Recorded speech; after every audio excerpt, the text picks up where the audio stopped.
வச்சலா சுந்தரியே என் மகன் இருக்க துரியோதன மகன் லட்சுமணகுமாரனுக்கு பரியம் போடலாமா? பரியம் போடலாமா?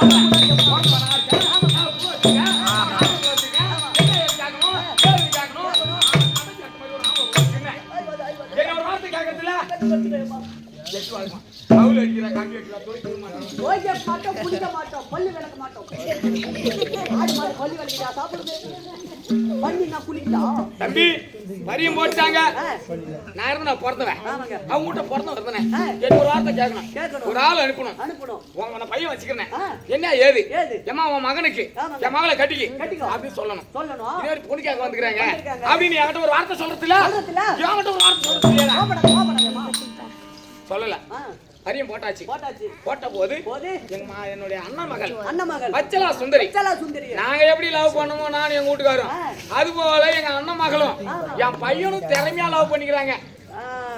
காதல் காதலே அடிச்சுக்கிட்டாங்க. ஆமா காதலே அடிச்சுக்கிட்டு காதல் காதல் லவ் தாதா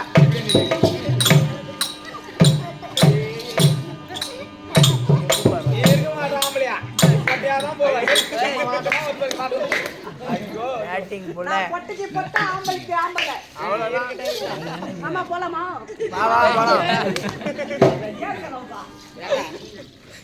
நீ போறது எங்கனா போ, இந்த இடத்துல கூட்டுங்க போ, கணக்கு தெரியாது போ, நீ போகணும்னு நினைச்சினா போ.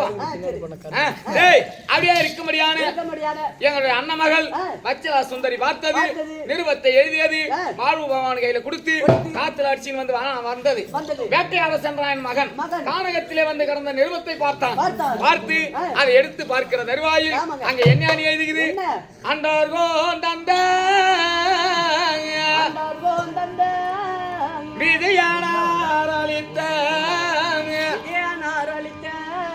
அபிமன்யு ராஜ கோவே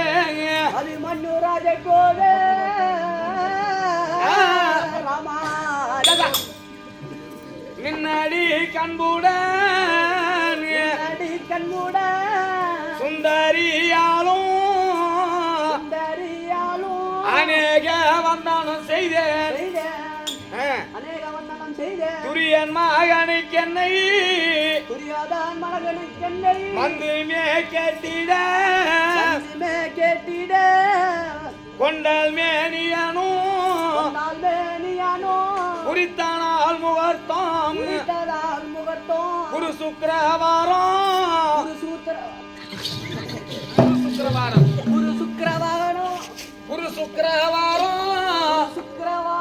கொண்டல் மேனியன் சம்மதித்தார். ஐயா வந்துமே மன்னரை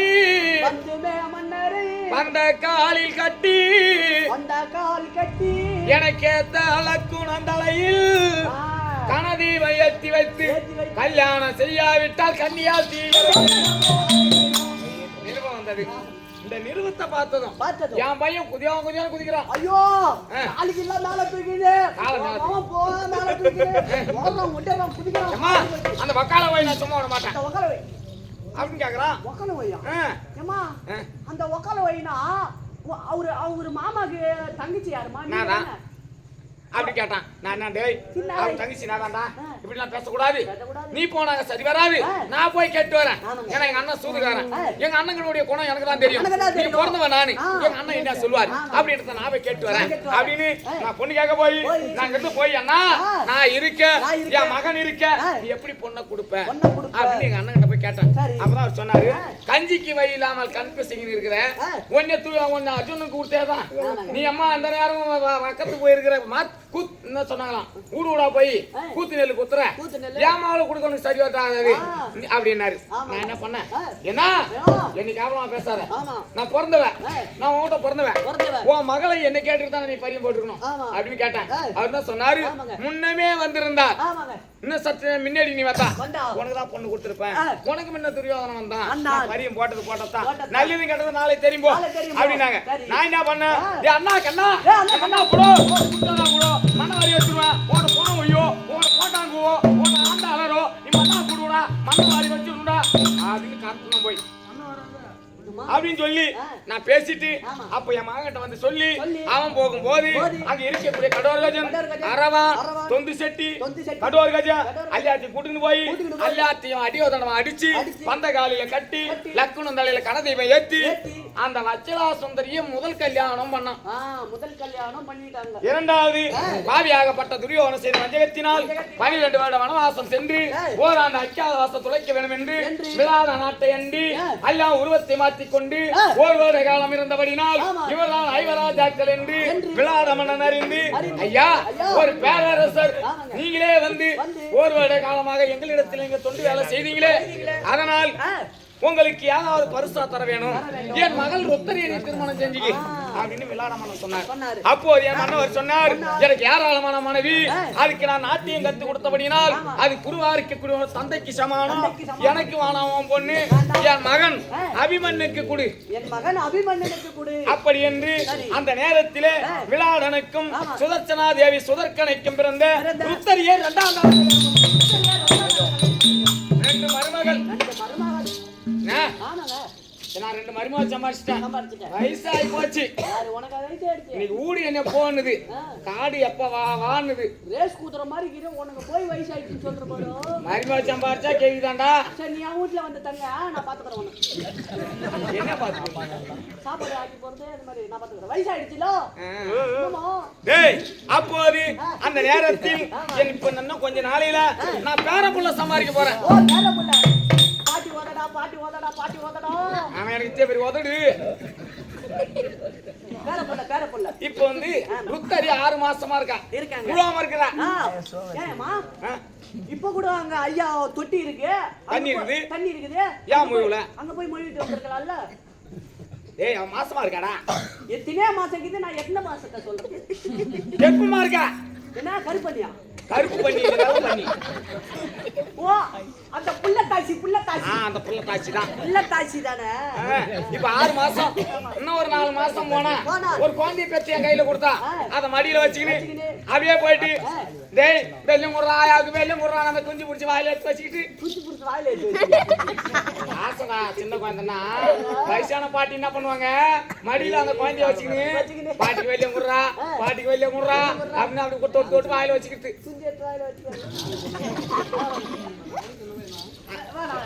பாட்டிகிட்ட போய் கேட்டு போற, அது மாதிரி போய் காட்டிட்டு போறேன்.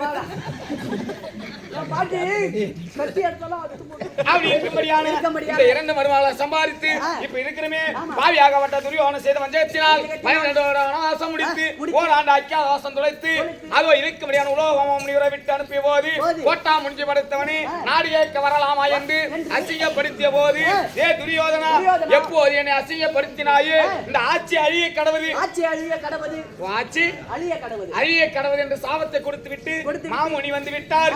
இரண்டாவது அது இருக்கும்படியான எங்க அண்ணன் இருக்கிறாரே கோபால கண்ணன் சென்று நாடு ஏற்ற போது நாடு கொடுக்க மறுக்க 10, 8, 18 நாள் யுத்தம் ஏற்பாடு செய்து முதல் நாள் நினைக்கு இதோ என்னுடைய அக்கா இருக்காங்களே நாக கண்ணிக்கு என் மன்னவருக்கு பிறந்த பிள்ளை அரவான் என்று சொல்லக்கூடிய நல்ல அரவானை பலி 32 லட்சம் வருது அரவானை காளியா தேவிக்கு பலியிட்டு சண்டையே துவங்கணும்.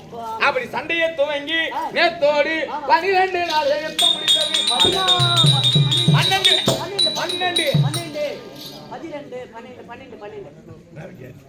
12 நாள் யுத்தம் நேத்தோடு முடிந்தது. இன்று 13. இன்னைக்கு நடக்கிறது 13ஆம் நாள் யுத்தம். ஆனால் இன்னைக்கு யாரு என்னை கூட்டுக்கிறாங்க, தீர்த்தானே நதிங்க அண்ணன்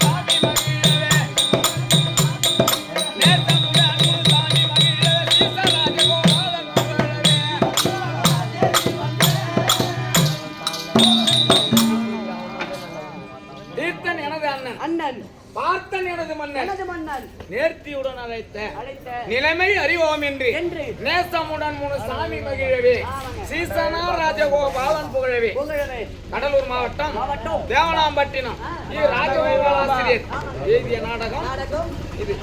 எல்லாருக்குமே முத்திர